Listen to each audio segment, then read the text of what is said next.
Okay.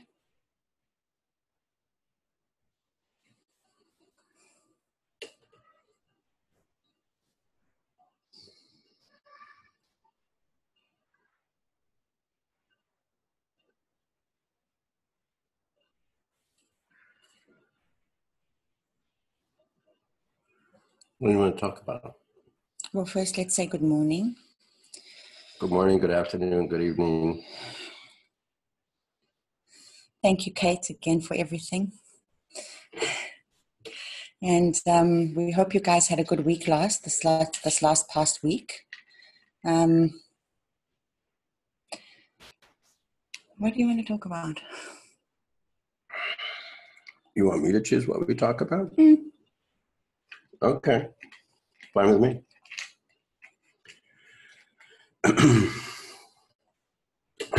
Okay, I want to talk about aliveness. And the fact that, okay, first of all, talking isn't the point here. So whatever words we say, we want them to go in one ear and out the other. And we would love for you to let go of all concepts, all ideas, all theories, all models, all maps, all everything. And then what's left is whatever this is here. This. So that's the message. And then you relax into this, like go into this or this, whatever it may be, positive, negative, or neutral, you see, because everything is that, right? Everything is the self. I am that. Means you're whatever is arising in this moment also. You're the space in which it is arising, but you are also it too, whatever that may be. You know, it's thought, emotion, body sensation, sense, impression, decision, or action. All of it is you as well. And all of it is the expression of the universe. So we're basically talking about getting out of our own way, you know, because we had imposed upon us a false notion of self, which is a mental construct. It's a fictional character. And a fictional character does not have any real power in the so-called real world. James Bond is fabulous in a movie, but James Bond has no power in the real world other than being a cardboard cutout in front of a movie theater. So that's how much power the fictional character has. So you're motivated to be free of this fictional character because it's not real. And you can't possibly be yourself being something that's false. So we're not talking about having no self, although that's talked about a lot in non-duality. It's not no self. It's no false self. It's being your true self. You're already being your true self right now because your sense of existing or being is the foundation of your identity. But when you impose thoughts, ideas, images, and concepts and define that and limit it, then you start to feel something's wrong. I'm limited, I'm confined, I'm defined. Because deep in your heart, in your soul, in your essence, you know you are boundless. You are free, you are infinite. You have no limits. You are beyond definition. When something is defined, something is made definite, it is made finite. Whereas infinite or infinite means I am not finite, I am not limited, I am not defined, and I am not bounded. This is your intuition as a human being. You know this is who you really are, and that's why you're here. There is no greater freedom than to truly be yourself, but the self that you are is everything. I am that. Everything is the self. Everything is God. Until you get there, you won't feel content. And when you get there, you will feel content. You will automatically feel whole, complete, and fulfilled. Now, the marker or indicator, one of the markers or some of the markers or indicators of you're on the right track are that you start to feel more spontaneous. You're more in the flow of life. Things are just happening. And this notion that you're a little demigod who can make everything happen according to his or her will starts to fall apart. You start to realize you're part of this. You're not making it happen. Do you make the sun shine? Do you make the rain fall? Are you responsible for air? Do you make the plants grow? You know, do you even deliver the food to the grocery store? When you go there and buy food, did you deliver it? No, we depend, you know, and yet we want to arrogate, I am the center of the universe. Well, that notion, that me, that constant narcissistic self-referencing is the problem. There's no actual problem other than that. And because that narcissistic false center needs to keep asserting itself in order to maintain its existence, it asserts itself as resistance. Saying no to what is. Saying no to the yes of life. Saying no to the yes of the universe in each and every moment. The universe is always saying yes to itself and to everything and to you. You have the option, as long as you think you're separate, to say no, but that's the only thing you get out of being separate, is the ability to say no. Otherwise, say yes. And if you say yes, then where's the separation? Anyway, so aliveness comes about, is expressed as spontaneity, is expressed as feeling good, as following your bliss, as Joseph Campbell said. But that's confusing. What does that mean, follow my bliss? It means following what feels good in this moment, provided it's morally and ethically kind and considerate and compassionate. As long as it's good for other people as well as you, it's a good thing to do. So you want to follow what feels good in this moment. What is the most exciting thing you can do in this moment at each and every given moment? How do we make a decision? We make a decision based on what feels good. We don't need to know anything else. That's the point. We're, you know, Sat Chit Ananda, we're talking about Ananda, we're talking about bliss. What's that? That's the very nature of being, is to feel good, to have a sense of well-being that is fundamental to our identity, happiness.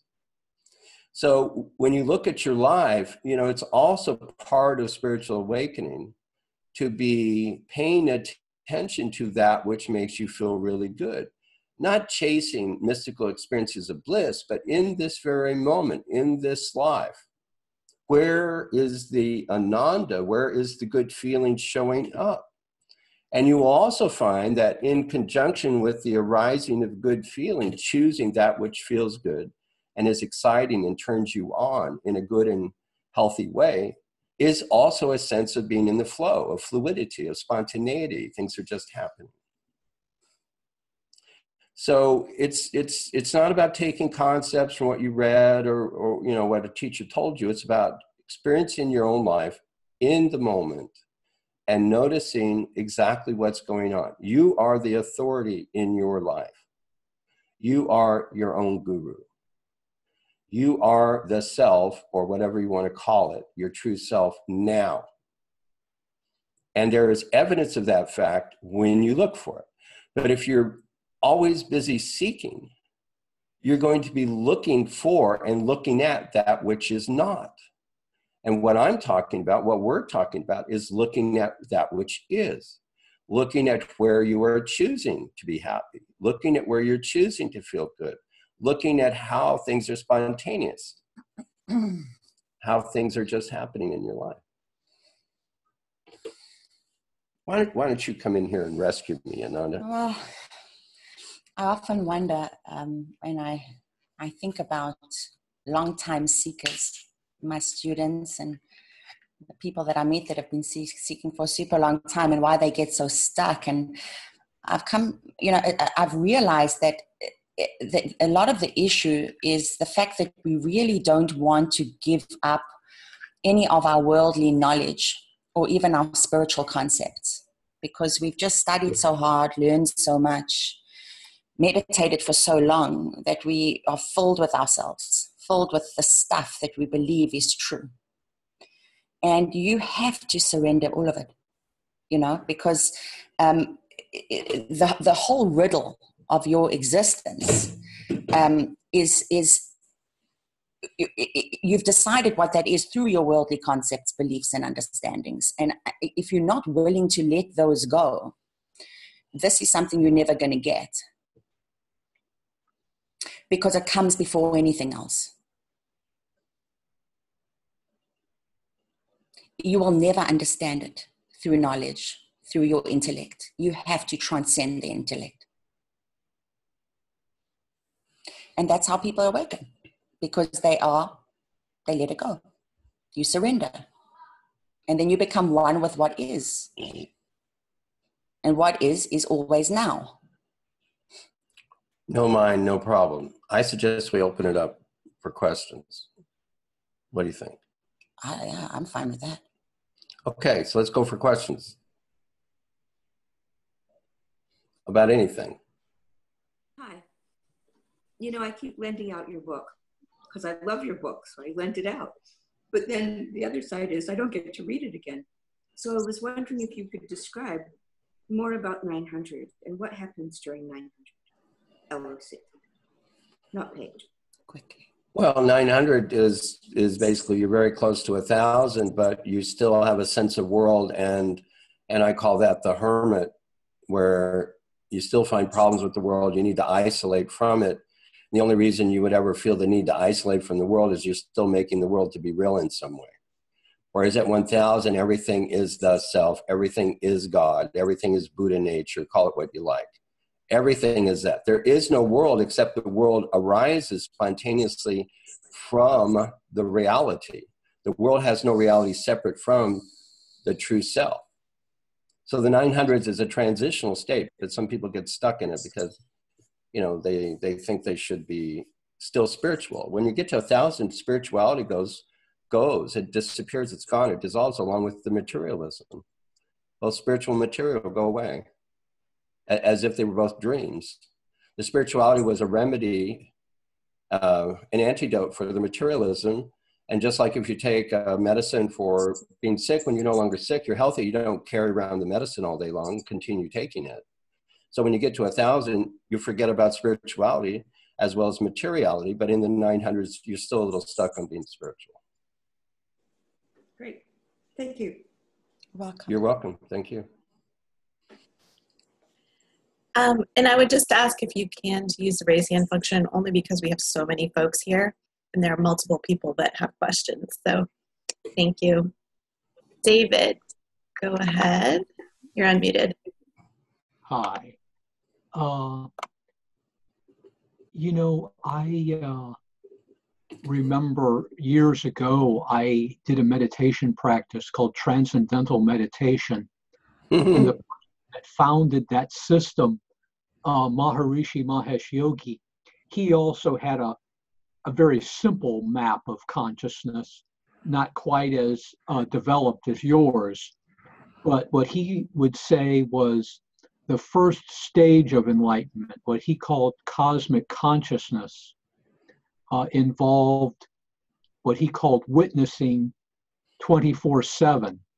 And the way to know for sure that you were there, the litmus test, was witnessing your sleep, not losing awareness when you sleep. And what I'm wondering is, where would that fall? Is there a specific number or range of numbers that would be in your map of consciousness that would arise? Okay, let me clarify my point of view on that thing about witnessing or being aware during sleep. Okay, that's a misconception, in my opinion. Awareness is always awake during sleep, during all the cycles. Okay, and it's been made kind of a sacred cow, but in fact, it doesn't matter very much. What really matters, the marker in terms of being in the 600s, or what Maharishi called cosmic consciousness, is non-doership. So when Maharishi is talking about witnessing, he's talking about non-doership. He's not talking about witnessing from a separate self point of view, not witnessing as in usual meditation. You know, it's relevant to the Bhagavad Gita, chapter 5, verses 8 and 9, where Krishna says, if you have seen the truth, then you will say, oh my God, well, I'm making that up, but you will say, oh, I'm not doing anything at all. Not when I walk, not when I talk, not when I breathe, even when I go to the bathroom. Krishna says that. So that's what Krishna says is the marker, the indicator, the litmus test, as you put it, for actual, real, stable awakening. And then due to the Mandukya Upanishad and so on and so forth, people have made a sacred cow out of this 24 awareness thing. And there are a whole lot of people that we have worked with who were already awakened, but doubted their awakening because they didn't have this 24-hour thing they think they're supposed to have. And one more thing about that is, you know what? If you live in a cave in the Himalayas and you don't have personal associations and you live by yourself or just with your guru or a few other students, it's a whole lot easier to be consciously awake, aware of awareness while you're sleeping or dreaming or whatever, than it is if you have busy lives, living in the city with a family, with cell phones, driving on the freeway, going to work, et cetera, et cetera, et cetera. You've got a lot to think about. So, you know, that's my point of view. What matters is non-doership, not this notion of some kind of perfect awareness while awake 24 hours a day. That's just, we're here on the physical plane. Mm-hmm. Okay, awakening has to do with this physical dimension primarily, and that's the thing to be concerned about. Okay, well, that's interesting. I wanted to say, I don't know, you know, sometimes I do have the sense of non-doership, but what I've noticed most, what that has grown the most for me over the last 10 months is just the sense of transparency, where the I, what you call the I thought, the feeling that I am here is grown less and less. It's reduced more and more. And it just seems like things move through me. It's as if the I isn't there to have friction against things that are moving through me. But it's not, it varies in intensity and it's not there all the time, but it has been growing. But I'm not sure how that ties in with the non-doership. Although I will say I do find things to be more spontaneous or automatic. So perhaps that would be related to the non-doership. It is related. Because, you know, when you start to enter into non-doership, there is the feeling that you're oscillating between non-doership and doership. And that's usually the beginning of what we claim, you know, is the beginning of the 600s. You're in and out. You're in and out. Sometimes there's that sense of I'm doing it all, and then it goes away. And it's arriving in a new city, and we've said this before. Whenever your LOC goes up, it's like moving to a new city, and you're in a new city, and then it takes a little bit of time to get used to being in that new city. So if you're new to non-duality, you'll have the oscillation, and then you start to stabilize at your new or in your new LOC. And that takes time for some, and for others it just happens pretty spontaneously and quickly, or you jump completely through it all and you get straight to 1,000. You know, the only problem is that you think there's a problem. The only thing that's hindering your freedom is the fact that you believe that something's hindering your freedom. None of it. Well, I do believe I have energetic blockages because I have an illness, chronic fatigue syndrome, and that has been diminishing in severity over time as I continue my spiritual practices, but it's still there to some extent. And it does seem that as my consciousness rises, that illness reduces. So it does seem to me that there is some sort of energetic blockage of some sort that's taking time to work through. Yeah, and that happens with a lot of people. Chronic fatigue, I mean, the way we are conditioned to think all day long, become all day long. Nothing's ever okay all day long. We are always on the go all day long. To just be yourself is almost the strangest and most simple thing in the world, and yet none of us can really get that. So when you begin to your LOC and this all begins to unfold for you, your energy blockages will dissolve and you will feel much better because you are suddenly being spontaneous. You're suddenly being yourself. You're allowing this life force to flow through you without stopping it or judging it or trying to second guess it. you become a part of the life force versus somebody who feels that they're separate from it. And I mean, is there anything this life force or this divinity can't do, can't heal, can't achieve? And if so, why? It's because we have limiting belief systems that limit us. And a part of the process is letting all that go. And yes, you will start to feel much better. I mean, obviously, I can't say it will heal you completely, but I don't know. But I mean, is it possible? Of course. You know, miracles happen. Yeah, I think that's, you know, I think you're absolutely correct. And it's beautiful. I was really glad to hear that because, yeah, there's a process and a journey, but yet we're rediscovering what that destination is along the way.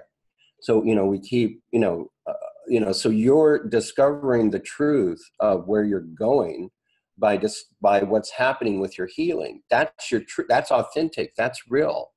You know, so congratulations to you. That's proof that you're really doing this for real. And then in response to the thing about transparency, the conventional experience is one of solidity. So as you let go of the fixation of your position, likewise, the world itself starts to become less solid and dense in your own view. It actually changes your brain. You actually see things differently. So this also is a sign of progress. Well, yes, thank you. I'm very pleased with the rasas I've received, and I intend to continue. Awesome. Thank you very, very much for your question. Thank you. Oh, you're welcome. Paul was next. Go ahead, Paul. Hi. We got me? Hi, we hear you good, yeah. Oh, cool, yeah. I'd just like to say a couple of things, really. The first one is my experience at the moment has been the whole sort of scale, if you like. I'm not bothered with it. I don't care about it. But when I look at it, I sense that it's really flexible from moment to moment. So I've had a moment in meditation where I realized the self.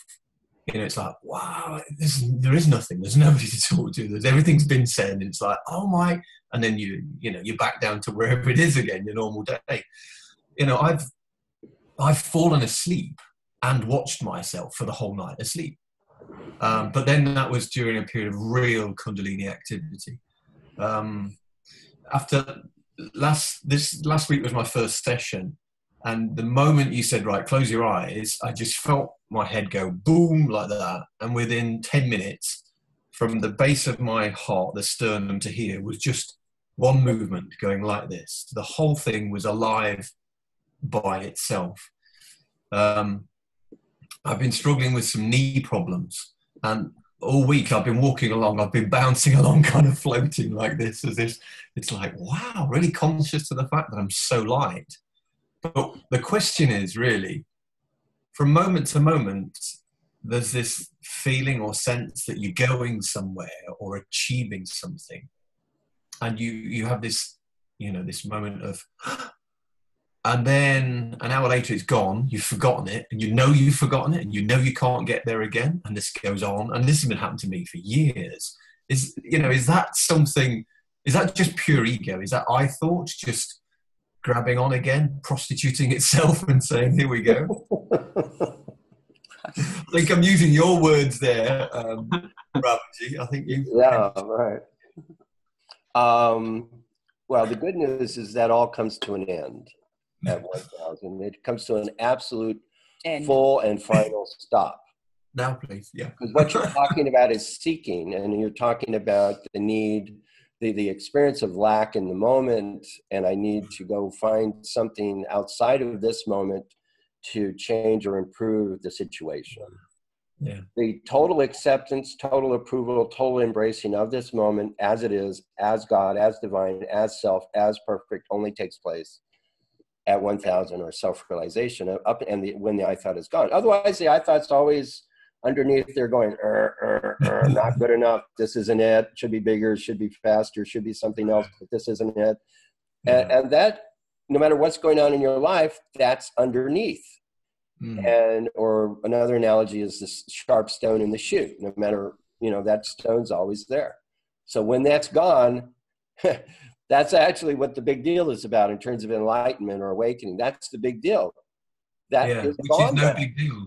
It's no big deal either, is it? I mean, that was my experience Well, as it well. becomes the new normal, but I can tell you, it becomes the new normal for sure, but I can tell you that it is an exquisitely beautiful place to be living from. Yeah, no, I mean, you know, so, and it keeps deepening and deepening and deepening. That's the desire. Yes, it? and it's just that the bliss that the seekers are talking about is a high as opposed to a low. And this is the essence of everything. You become one with the essence of everything, which is supremely good in itself, not relative to anything else. So it's very hard to describe it, and you can't describe it until you have to experience it. I can't tell you what orange juice tastes like until you drink orange juice. And it's the same thing with this. But I can assure you that all of that ends. No more flip-flopping, no more all that stuff you're talking about. That's all part of the search and the struggle to have something other than this moment. Yeah, I mean, my experience was, as it happened, it was just, oh, this is so stupidly simple. I just, it was so profound a realization. But of course, I was in such a deep sort of thought-free state, and and it's like I was just answering, and it was all answering the self. I am answering these questions, and all the answers were, well, of course, but there's nobody to tell how simple it is. There's nobody who could listen. There's only me. But yeah, I mean, the biggest you flopped out of it, like Ananda was saying. There's this flip-flop process, which is confusing to people because it hasn't been explained very well. Yeah, it's perfectly normal that like she was saying, you visit a city, but you can't live there. You can visit on vacation, but you can't live there yet. Living there means you're permanently and stably awake. Paul, what it also means is you just stop believing your own story. Yeah. Your own mind. So thoughts come up. Who cares? Yeah. I feel like identifying with that maybe, and if I do, I will, and if I don't, I don't, and it just drops away. It just it's like suddenly you're driving without your brake on, and you're just going for it. And what do I say the mark of a really awakened person is for me? Other than the loss of the I thought and spontaneity, it's really just being your authentic, true self. Yeah. And however that shows up, it shows up. But no, we're not taught that. We're actually taught that you have to be like very blissful or very quiet or act a certain way, do certain things. And nothing could be further from the truth, because each one of us is the self, or a part of it, a part of the whole. Yeah. So, I mean, and then, a lot of my students, when they get it, I love this is like my favorite thing that they say. How could I have missed this? It was just right. It's like, oh my God. And it's indescribable. Yeah, I mean, my past being, I don't have these experiences of bliss, which I really am really I'm grateful for, because I would be hooked on them. I would. That's my nature. But I've never had those. I have peace, and I'm this kind of Buddhist in a way. I know it's a belief, and but it's like when I look at myself, it's I can observe pain, real intense pain. I have cold showers, and it's like and there's this kind of steady state of just being, which is really nice. But then, you hit these walls where you think, well, I want more, or I want to be more, or, And what's wrong with that? Well, exactly. Yeah. I mean, last week I was full of skepticism after we'd finished. I was like, why am I feeling this way? And it's like, why? Because you don't want to admit that it's so easy to let go of this knowledge and all of the 25, 30 years of, That's the hindrance. Yeah. Today I was listening to one of your former sessions, and all of the doubts that I had were answered in that session. I was painting in my room, and I could listen to it all, and I was giggling away to myself like a child, because I just thought, what, they're there. It's there. Just let it go. And I was almost in tears at how simple it was, just to say, I'm done. I love that. I'm done with it. Well, from what you said in the beginning, it sounds like, okay, you had an awakening. And then your mind showed up, and you believed your mind. Yeah, precisely. Yeah, I think What that's if exactly. you hadn't believed your mind? What if you didn't believe your story? Guess Wow. what? You know, and the truth is that awakening is always there. Like we Yeah. drive on the freeway, right? But Yeah. without the road, you know, the road is your awakening. So whatever you're doing in life, wherever you're going, the road is there, and that is your awakening. It's there all the time. It's the foundation for everything. So all this is when the mind says you're not awakened, this isn't it, it's something else, you finally realize as you get exposed to the reality of your actual awakeningness that you were born with. You had it as a baby and as a little child.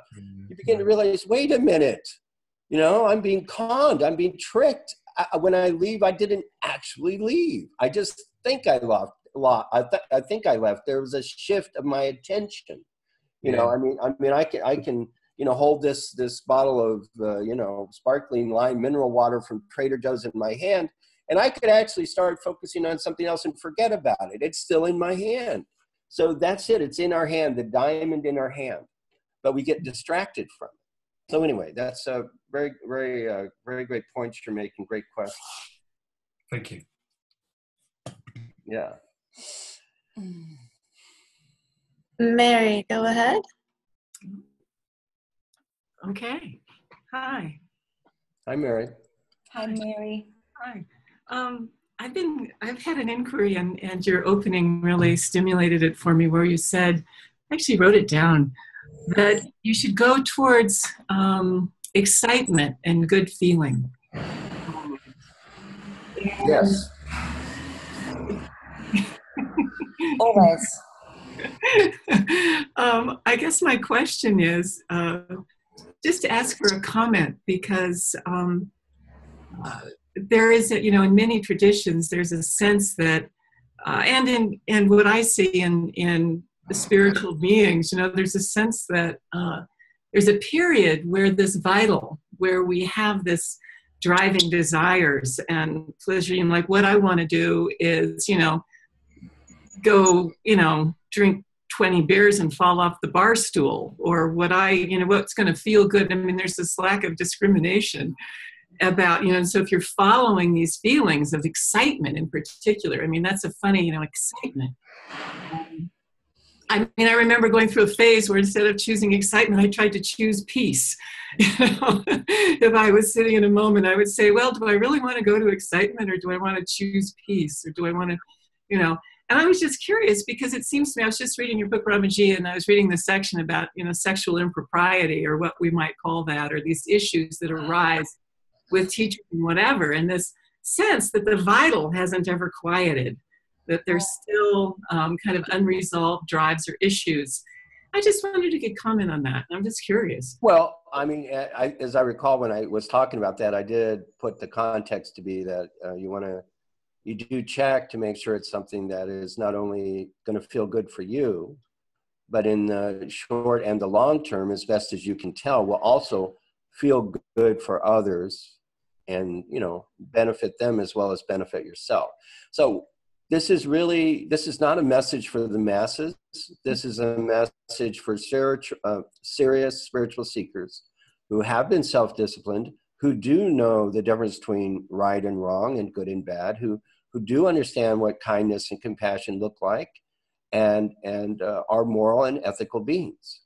Then you see the where this is going to is you, as you were saying, mastering the vital, okay, which is, you know, that's a term a lot of people I don't know if people know what that means, but basically, you know, kind of the raw, more primal desires of life, you know, and Yes. you know, which on the one hand, of course, can be problematic, like you're saying with sexual impropriety. People they're not conscious in that dimension. On the other hand, it's what makes life worth living in terms of, you know, desire and aliveness and passion.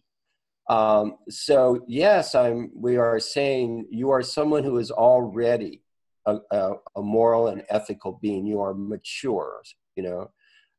Then what we're talking about is what is needed now to step into freedom. And then what you start looking at is the ways in which this very conditioning that has enabled you from when you were very young to become a self-controlled, mature person who does the right thing, how those breaks, that conditioning, that limiting is now in your way. Okay? People are over-controlled, over-disciplined. We're so afraid of doing the wrong thing. But who's afraid of that? The socially conditioned entity. So paradoxically, self-liberation means liberation from conditioning that is represented by the conditioned self. So when I say, follow your bliss, choose your excitement, it means you're mature and your excitement is mature. You know, but to be honest, if you meet that standard, if you in your own self-examination go, I know I am a, you know, moral and ethical being, and then you have the impulse to drink 20 beers and drop and fall off of your beer stool, we're all for it. Go for it, man. We believe in that because we believe in the power of life. We trust life. And so, you know, chances are you're over-controlled. And so for you, the best thing to do is loosen up and have less control. Now, if somebody's already tending towards being sadistic or selfish and cruel, we're not advocating that. We're not advocating that they be spontaneous. We're not advocating they go for their excitement, because their excitement may be... But they need to go for therapy. Yeah, they need to go for therapy. And this isn't the place for them. So... exactly. Yeah. But the nature of the self is joyous. And a lot of people don't really know what makes them happy. That's why they seek us, because they feel unhappy. They feel something's missing. The way to find who you are and what you are and to express it and be it is always to follow your bliss. I mean, this isn't about dying. I mean, I've shown you the picture of the line that's just beep, peace. When you're dead, you'll all be dead someday, and then you can experience that peace. This is about the heartbeat. Beep, beep, beep, beep, beep, beep, and their ups and their downs, and their ups and their downs. It's about living your life and having experiences and enjoying it. It's not about being in control of it. It's about living it. And yet we've been taught that we have to become anything other than that. We have to peace out. We have to be a certain way, act a certain way. Our vitality is what makes us who we are. It's our life force. It wants to have this experience. And when there's no little I stopping the experience, judging the experience, you'd be surprised you're going to do the ethical thing. Not you, little I. The life force itself will do the right thing, and it'll have a tremendous time doing so. It'll bliss out doing so. I love my desires. I love them. I live them. I go for it every minute of my day because I'm going to enjoy every second that I've been given. Desire is life. The desire to be is the reason why we aren't in the nothing right now. Nothing becomes everything because it has this desire to be. Thank you. I think that just the clarification and kind of the acknowledgement that, you know, that this level of spirituality generally follows a time in human development of religion, of moral, ethical development, of all of that is just kind of important to speak. It's beyond religion. It's the joy that we all share. So if I'm going for my excitement, my joy, fulfilling my true desire, I'm fulfilling the true desire of everyone. Once you understand this, you know, the spring is coming from the common source. It's a total trust of life and a total trust in yourself. But, you know, that is what this awakening is about. You totally trust yourself. You know you are inherently good. And, you know, we're conditioned to believe we're wrong, we're bad, we're flawed. And so then we must control ourselves. So when you, and we're wrong, and we must, you know, shut ourselves down and suppress ourselves. All of that is false. But all of that has its positive role in the beginning to enable us to function in society as responsible adults. But once we've achieved that, then we have to let it go, along with the knowledge, and begin to explore what would it be like to live like a little child again, with an innocent heart, totally trusting life, totally trusting ourselves, living in love because everything is beautiful, because it's all good. You know, I mean, that's what the awakening is about. It's not about somewhere else. It's about this, you know, becoming authentic and authenticity is always beautiful and good. The bliss is not needing bliss. The joy is not needing joy. It's whatever arises is it, here and now. You're already complete and whole, and then something arises. You see, that's the thing. People are, I want to be blissful, but they're experiencing lack. When you are complete and whole and fulfilled already and completely so, then when something arises, what would your relationship to it be? You see, then it is a song. It's music.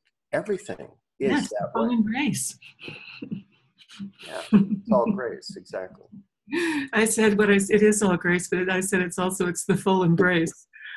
Yeah. Yeah. Thanks, Mary. Thanks, Mary. Any other questions? Yeah, we do better when we have questions. That's just how it is. We just, you know. Yeah, because we don't have anything to say. We really don't have anything to say, exactly. Webster Meyer is next. Go ahead, Webster Meyer. I was wondering if it was me up. I had a question. Even listening to you, I just got to get a little perspective on this. In meditation, I tend to go into this place where everything's let go. And my mind in particular, or my head, like the brain, it's like relaxing the brain, and it just goes out like infinite spaciousness, everything like that. Well, the thing is, I'm getting that in life. I mean, like even watching you here, when I'm looking at Ramaji, for example, but I get this in normal life too. I go into that space where everything's let go. And the thing is, when I'm in that space, it's not so easy to pay attention to people talking, because I'm in this real open space and let go, and it's just so great. And I, like I say, it's happening in daily life. I just kind of wondered, is that spaciousness something that can be lived while you're, focusing on what people are saying and stuff? Because it just kind of comes up now, back and forth, where I can be kind of spacious with a person, but there's still like some grabbing in the mind. And I like this feeling of completely let go-edness. I think that will unfold for you precisely as it is and precisely as it should. This is what you're beginning to oscillate between. You see, this is the nature of a personal experience, is that it's so unique. You are having a very unique experience that is, you see, the spaciousness is always there. It's always everything. And then it becomes whatever you're identified with, like in a conversation or, whatever. So you're just becoming aware now of the two things that are going on. I think they will mold into one another in a perfect way eventually. Yeah, you don't have to don't make any efforts. There's no efforts required. It will happen. Yeah, have fun with this. Just have fun. I love it. I love it. No, this is not about an effort or about learning. It's about unlearning. You have to unlearn everything now. You've got to let go. Yeah, you're in a great place. Fabulous. Go for it, man. Just dive in. Whatever. And if you have any fears, face your fear and just keep diving in and going for it. I don't even see a fear. It's more just letting go of everything. Yeah. And there's a process where I feel, that in meditation, I get completely let go. It's even too much effort to have a thought. It's too much. That's how I feel all day long. And it's just that stillness, spaciousness, and it's a wholeness. It's beautiful. And I'm just saying, I'm finding that feeling intruding, and it's not, to me, it's not an intrusion, but particularly when I'm driving, when I'm not doing anything, when my mind's just relaxed, it's just there, and I go into it, and usually I can function. But with speaking, I find that it's a little more difficult, because I got to follow people's words through time and put them together and figure out what they're saying. I haven't quite got good at that sometimes. Well, don't worry about that. Yeah. I mean, just be yourself. See, this is all about being yourself. I mean, you asked something about people, and I was going to say initially, what people? There isn't anybody else. You know, so again, speaking to a mature group of individuals like today, I can say, guess what, folks? There isn't anybody else. There's just you. For you. Just me, just I, just the Supreme Self, the one Supreme Self. That's all there is. So I'm talking to, you know, you? No, I'm not. I'm talking to me. That is me. You are me. You are I. So you see, that is the ultimate, final, and permanent true solution. Ain't nothing else but me. Ain't nothing else but I. Only I. That's it, the whole thing. Which will lead back to Mary's And so you question. see, that solves your question. That solves your, you know, quote unquote problem or challenge or, you know, whatever it is for you. Everything is solved then. Everything is solved. That fellow that was up earlier and mentioned transparency, that's exactly how I would put a lot of that too. There doesn't seem, and I'm looking, I watch this body operate and speak. I don't even know who the hell's speaking, and I don't even know where the hell it's coming from. I'm just seeing this thing happening, and it's like, wow, you know, what the hell is this? But anyway, somehow I'm in this perspective seemingly, but I don't know what the hell it is even. Relax and enjoy. You're absolutely on track. That's beautiful. And, you know, keep getting rasa and just do what you're doing. You're going to get there. You're going to go to 1,000. Yeah, I did sign up for Rasa. I guess I'm supposed to go on Skype. I haven't quite figured out the process. I did pay for it, but I just got to do that. What is your name again? Webster Meyer. Okay, we'll make sure to, whether it was, we'll look you up and make sure to get back to you. Right? Yeah, I did the payment, and I wrote a email, but anyways, we'll figure it out. Well, if you send it to me, I'm pretty slow about responding. So okay. No, we're so busy. I totally understand that one.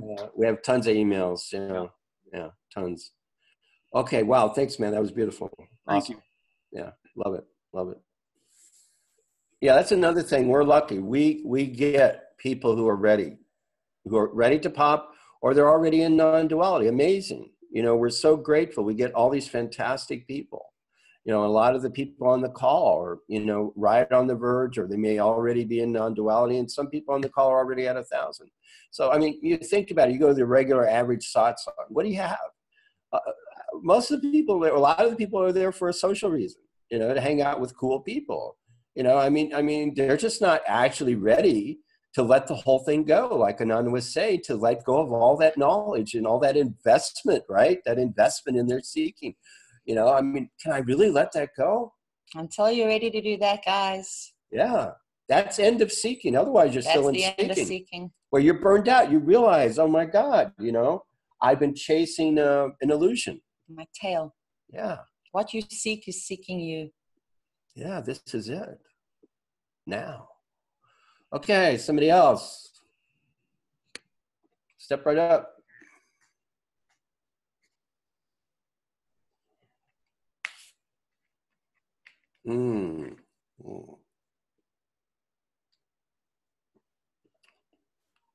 What do you think? Should we call on people? Can we do that?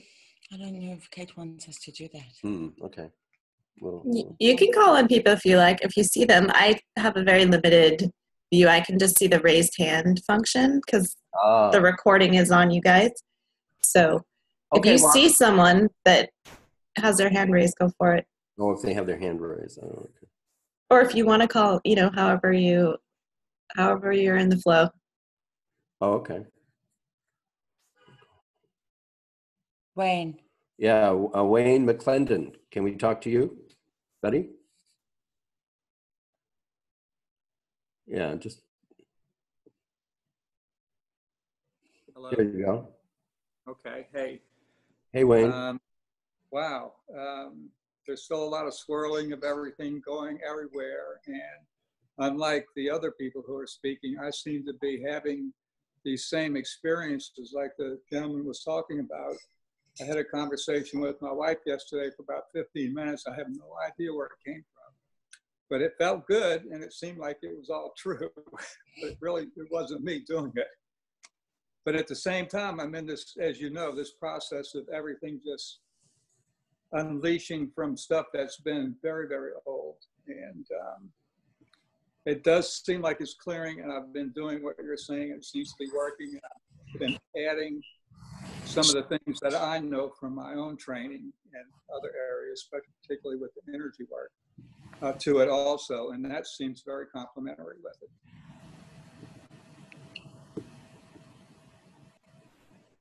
I don't really have a question. Oh, I realized that. I just wanted to call on you. I just wanted to say hi. Yeah, we both wanted to. And just hear how you were doing. Yeah. And, you know, I thought maybe you might have more, but maybe not. And that's cool. Just wanted to say. No, I have a lot to say, but I think it's, I'm not sure how much of it is just stuff coming out. No, that's cool. That's cool. You know, just be yourself. That's all we can ever ask for. Yeah. Thanks, Wayne. Thank you very much, Wayne. Thank you. Yeah. Okay. Let's have somebody ask a question, and it can be anybody.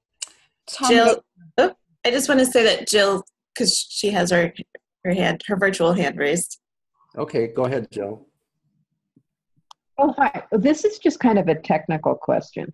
How do you guys determine what number people are at?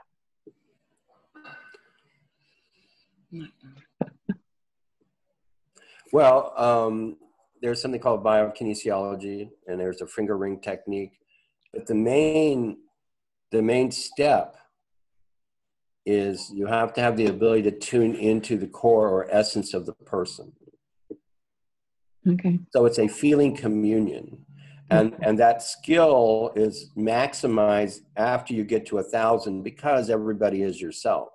So then it's, you know, with a little bit of practice, it becomes relatively easy to really get a sense of where the person is at. And then you do the LOC, you know, step by step. Are they 100, 200, 300, 400, 500, 600, and so forth? You know, and if, like, say there's 645 and I go 600, 610, 20, 30, 40, 50, breaks at 650, go back to 640, 641, 2, 3, 4, 5, 646 breaks, so there's 645. But it's not in the head, it's not thinking, it's intuitive, it's pure intuitive feeling, knowing. So, and we check each other, and, you know, we train people, and then we have them work with us. And so it proves itself over and over. Plus, the most important thing is really not to get the number exactly right, but to know, are they in the 500s as a seeker? Or are they in the 600s or 700s, 800s, 900, or 1,000? That's the main thing, you know, kind of like you need to know, did they live on the first floor or the second floor or the third floor? You know, if you know what floor they're on, then, you know, it's a lot easier to find their apartment. So their apartment might have this or that number, but the view from that floor is going to be the same for everybody. So, Right. So it's important to know, basically, are they in non-duality or not, and if, which means 600s, and if they are, at which level or stage of non-duality are they at? So it's technical, but it's not super technical, you see. And finally, it's all practical. It's only for the purpose of getting a person to 1,000, meaning the numbers ultimately are pretty meaningless. Right. I was about to say that, you know, I really don't care where your LOC is at. The only thing we want to do is get you to 1,000. So that's the goal, you know. Okay. We understand that you guys like to know, you know, that you're growing and all the, but you'll know that anyway, because you can sense it, you'll feel it. I mean, it's your own existential experience. That's the guru, you know, that's the, and you know, in Ramaji's book 1,000, it's really interesting, because if we ever do give you guys an LOC, go there. You don't have to read even the whole book. Go to the part that says 600s, read a little bit about that, and start to analyze where you're at yourselves. You're the boss. You're the authority. Yeah, there you go. There's Gary. Gary G showing us the book. A lot of people nowadays have read the book when they come to us, and they will say, I think I'm at this place, and they'll usually be right. Absolutely. So, you know, it's empirical. This is all based on the numbers came about because I did the LOCs for hundreds of teachers and other people, and they just clustered around certain characteristics. So I didn't create the map first. The map came after seeing that people were collecting themselves around certain types of understanding and behavior. So it's sort of sociology, really. From, you know, when I went to college, I would be considered a sociological model as opposed to a theoretical model. You know. And the other thing to keep in mind, or to keep, is that, you know, when you get to 1,000, your thoughts are not really interfering anymore. I mean, they just there, but they don't really matter so much. So the universe becomes a feeling universe. It becomes about, what am I feeling? What's going on right now? What is the feeling? What's my feeling state? You're not analyzing or trying to change, or you're just here and you're feeling it all the time. So, when you're sensing into another person's presence, which is actually presence itself, it's much easier to assess where they're at. And also, which questions to ask. It's interesting, and it's something I recommend you guys all do. And another thing, it's like there's nothing wrong with being in the 700s. There's such a place in this universe for people in the 700s, those teachers, because they love the knowledge, they love talking about it, they love discussing it. It's beautiful to be in the 700s. It's blissful. The same as when you get into non-duality. You're writing poetry. I'm one with the world. It's that place. There's a place for every different location, LOC, and each one is unique, special. And enjoy the process of growing, of developing, of getting there, unless it just happens like that. And if it happens like that, good for you, then you're finished. A lot of people, we were joking one time, a lot of people that get to 1,000 don't teach. And the reason they don't teach is they know it's all BS. Who wants, there's nothing to say. There's nothing to say. This is it. So how are you going to go teach people? I mean, what are you going to teach exactly? You're teaching nothing. My mother asked me the other day, what are you doing now? I said, I'm teaching non-duality. What's that? I looked at her, and for a minute, I just thought, oh my God, Mom, I don't know what I'm teaching. I don't think I'm teaching anything. And I called him. I said, we're teaching nothing. We're teaching nothing. We're teaching nothing to nothing. To nothing. But so it's our destiny, it's our nature to be doing what we're doing, and that's why we're doing it. And not because there's anything wrong, not even because there's anybody that needs to be taught or awakened. We're just being ourselves. This is what's fun for us. This turns us on. That's why we're doing it. It's exciting. That's it. This is our fun. That's why we're here. It's so funny. It really is. Yeah, somebody else. Any more very intelligent questions today, I must say. Yeah. Very intelligent. Mary has another question. Go ahead, Mary. Yeah, it's just a follow-up on the LOC question. I was just wondering if LOCs move in an individual, or if they're stable, or do, I kind of get the sense that maybe they move around kind of a central area or something. Do they ever drop? No.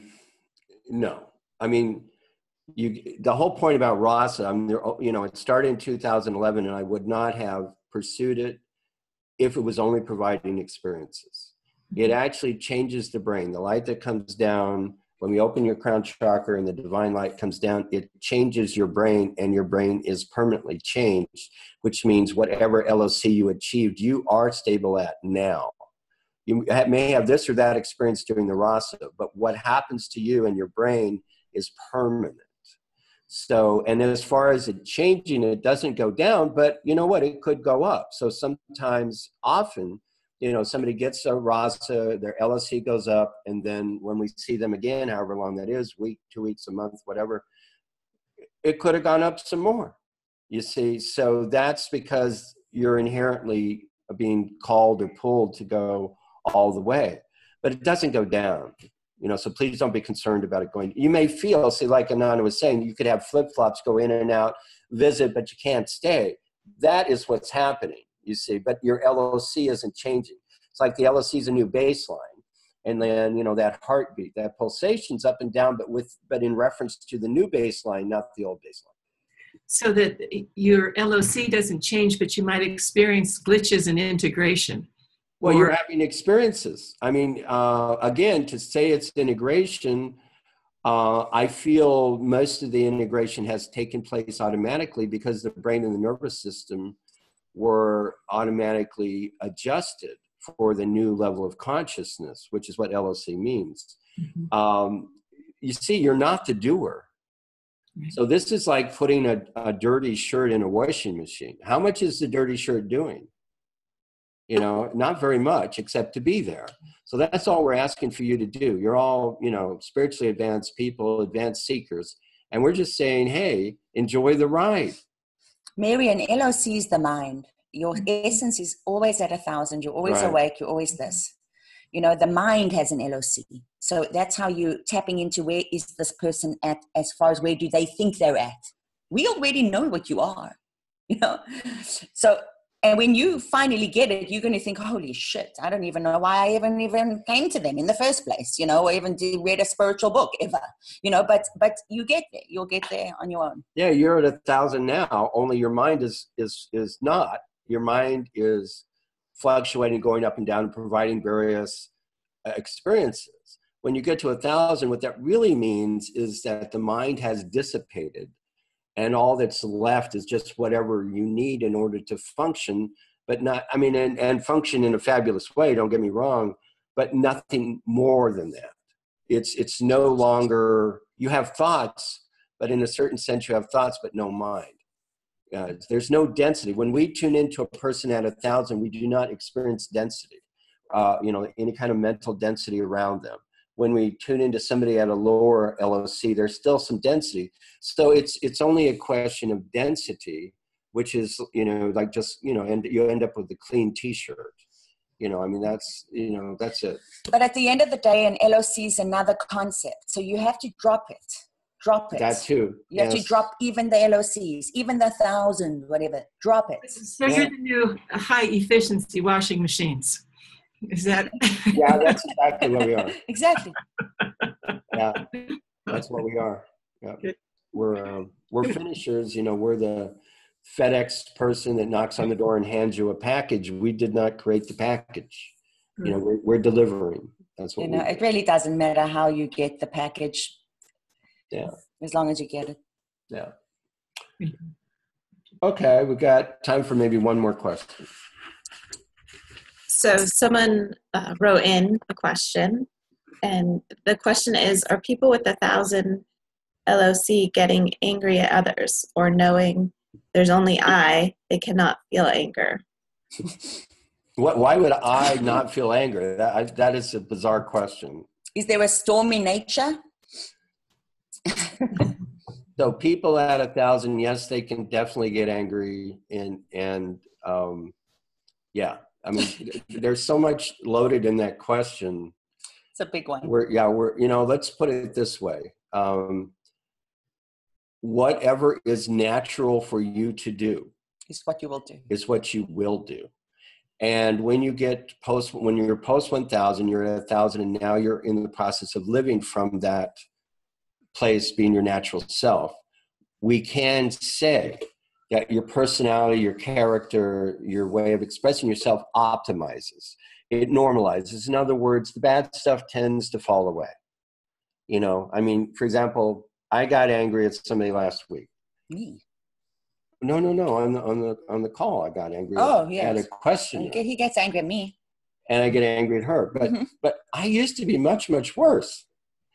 I'm actually much, much better now. Slightly improved.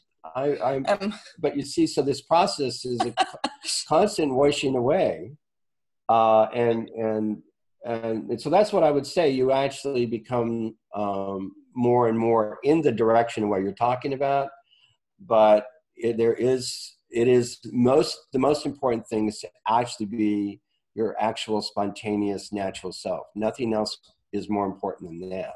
What I will say is, just to add to that, is we all have our nature. And if you have a nature that is prone to getting angry sometimes, or how, you know, it'll just be however that shows up. And you know, you're just going to be authentic. And that means whatever you feel, whatever arises, you allow to arise. There's no controller. Resisting anything anymore. That's what I mean by driving without a brake on. It doesn't mean you're going to go and murder 50 people, because when you recognize that everyone's you, who you're hurting, you're hurting yourself. So you'll still be yourself. Anyway, guys, you'll get it. We're living with no brakes here, and none at all. And you know what? Whatever arises. Otherwise, there's an entity here who is going to assert the power to control that which is arising. But guess what? That which is arising is coming from the universe. So do you really think some little entity in the body has the power to control the universe, especially when when that fictional entity was created by the universe in the first place? No. This is all about letting go, letting it happen, trusting yourself. And, let's look at Nisargadatta Maharaj. Was there this guy got angry. Okay, he smoked 100 cigarettes a day, got angry, and did his thing. Has its place. He was himself. Anger has its place. Really, the bigger problem is people are sitting on their anger, sitting on their rage, sitting on their negative emotions rather than choosing to get in touch with them, get in touch with their shadow. That's a whole other subject, getting in touch with your shadow. And for a lot of people, that's anger. They're not comfortable with anger. And so, some guy who acts like a saint, oh, I should be like that guy. Well, guess what? If that guy really is so saintly and peaceful and loving, he probably did work with his anger at one point. We see these famous gurus only after they did tons of work for decades and decades. Okay? So that's our answer. And it's an appropriate question because, yes, we're human beings. First and foremost, we love being human. We don't want to be above human. We want to just be truly human. And folks, that is the real challenge, to be truly human, not above it. And let go of the spiritual ego. A lot of things, a lot of what happens to seekers that have been at it for a long time is they have this idea about what it looks like to be spiritual. And that's a big hindrance. You have to let go. You get used to not knowing. And I really don't care what you've learned. I don't care how much information you've acquired. I don't care which guru's feet you've sat at, which saint has blessed you. You want to wake up, forget it all, and let it all go. It's here now. Yeah, forget it all, let it all go. Okay, I think we should transition to doing the rasa, which is going to take 20 minutes. So I'm going to go use the restroom, and anybody else that wants to do that should do so now.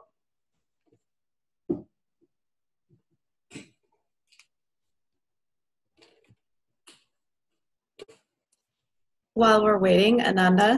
Yes, hon. Someone. Where are you, Kate? Are you on the next? I'm looking for your face. Hold on a Should be second. on the other page. Aha, there's Kate. I'm here and nowhere. Oh my God, are there 4 pages? Guys, my God, there are a lot of people. Okay, here we go. Hi, Kate. Hi. I just wanted to, someone asked, and I think they asked if for folks who are at 1,000, what is the purpose of getting rasa? I thought while we were waiting, perhaps you could address that. Well, a lot of people like the experience of receiving a rasa, and we do what we call post 1,000 rasa, which is a slightly different format to the original rasa, and it just is kind of like a purification. It's a purification. People just really enjoy it, I guess. And I love getting post 1,000 rasa from Ramaji, and sometimes we just do this for each other. And it's so individualized. It's up to you. I guess people enjoy getting the rasa, Kate. That's the answer. Thank you. So we offer post 1,000, and that's a different rasa to when we're trying to get you to 1,000. And you can all learn how to give rasa, by the way, one day if you want. It's not ours. Anyone can do this. What's the big difference between group rasa and individual rasa? I guess an individual rasa is what I always say is the fastest way. It's because all our focus is only on you. Having said that, the group rasa is fantastic too, because we have a way of doing this that each one of you will get the rasa. And it works. The reason why we know it works is because we've had these kind of events where we've had people awaken in the group from 1 or 2 rasas that we've never had a one-on-one with or even met. So this is what's been happening, and it's been an experimental time for us too. All these Skype groups, and it's wonderful, really wonderful. Yeah. So yes, both of them work. Both work. Is there any difference in the rasa itself, or is there any difference between this rasa and the post 1000 rasa? Yes. Okay. This one is for you to awaken. That's it. Yeah, the post 1000 rasa is You're already awake. to smooth out the adjustment. Yeah. Sometimes the integration after 1000 can be different for everybody. So they go through different experiences, or different stuff, and it helps them with that as well. Basically, stuff you haven't dealt with pre 1000 will come up post 1000, which surprises some people. But really, you're clearing everything out of your basement, and so it can surprise people, but it's necessary, and it just goes on for a while, and then you're done. But the post 1000 rasa helps with that. Actually works with the nervous system, emotional body. Okay, I want to say thank you, Felipe. I want to say one video for everybody, please. If you can. If possible, make sure you're on the video for the purpose of the... wow, a whole bunch of people there. Hi, guys. We didn't even look at the other pages. Look. You see this? He got a new computer, so we're figuring it out, kind of. No, right over here. Oh. Yeah. Ah, there you go. Okay, we need your video, people, if possible. All right. That's Kate. Yeah. It is.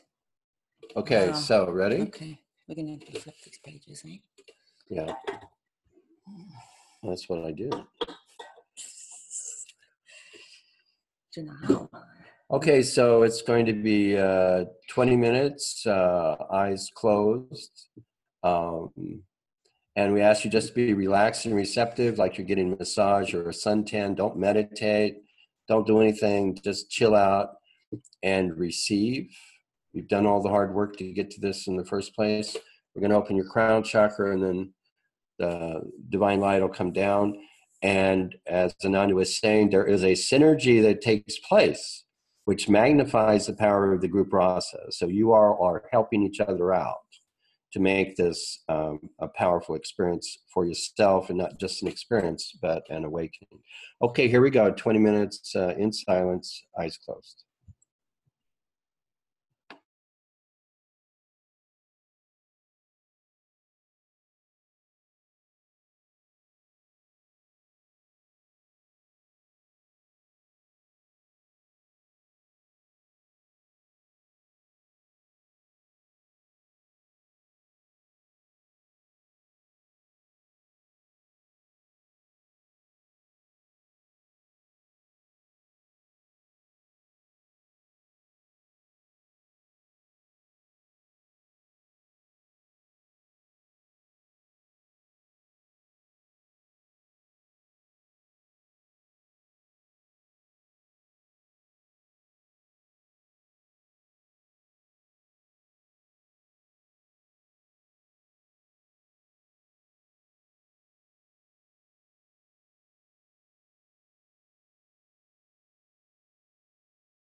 Okay, that's the rasa. So if you can, please sit quietly for a little while. So that's it. That's the satsang. That's the rasa. Anything you want to add? No, just we love you guys. We love you all. Remember, the journey is the destination. And if you get that, you've got this. This is it. Okay. This is it. Thanks, Kate. You're welcome. Thank you both. Thank you. Have a beautiful week, everyone. Thank you, Kate. Yeah, we'll see you back here. Great week. We'll be back next Saturday. And just a reminder that it's the same link for all the Saturdays. So, and you'll receive a recording for the session as well within a few days. So, all right, everyone, be well. Thank you. Bye-bye.